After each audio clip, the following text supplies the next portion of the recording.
కర్ణాటకలో తనకి ముఖ్యమంత్రి పదవి కావాలని గట్టిగా గొడవ చేస్తున్నటువంటి డీకే శివకుమారు సైలెంట్గానే ఉన్నాడు, సిద్ధరామయ్య సైలెంట్గానే ఉన్నారు. ముందు వాళ్ళకి నెక్స్ట్ టార్గెట్ 2.5 సంవత్సరాల తర్వాత డీకే శివకుమారుని సీఎం చేస్తారు అన్నటువంటి కాన్సెప్ట్కి సంబంధించిన టైం దగ్గరికి వచ్చింది. ఇప్పుడు అక్కడ ఎందుకంటే తెలంగాణలో 1.5 ఏళ్ళు అయితే అక్కడ 2 ఏళ్ళు అయినట్టు. ఇప్పుడు ఇంకొక 6 నెలల్లో తనకు ముఖ్యమంత్రి పదవి కావాల్సిందే అంటున్నాడు డీకే శివకుమార్. ఇచ్చి తీరాల్సిందేనంటున్న డీకే శివకుమార్ వర్గం.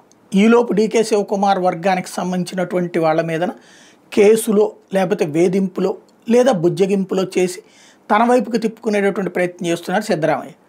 ఇద్దరి మధ్యన వ్యవహారాలలో ఈలోపు కొన్ని కీలక పరిణామాలు చోటు చేసుకున్నాయి. ఒకటి, వక్ఫ్ సవరణ చట్టాన్ని బేస్ చేసుకుని జరుగుతున్న ఉద్యమాల్లో కోరేసన్ లాంటి వాళ్ళు ఆడవడం, అదే సందర్భంలో అక్కడ ముస్లిం జనాభా ఈ 4 సంవత్సరాల్లో భారీగా పెరిగిందన్నటువంటి లెక్కలు వెల్లడి కావడం, అదే సందర్భంలో మైనార్టీల బుజ్జిగింపు చర్యల విషయంలో ఒకళ్ళకొకళ్ళు పోటీలు పడుతూ మాట్లాడుతూ ఉండటం.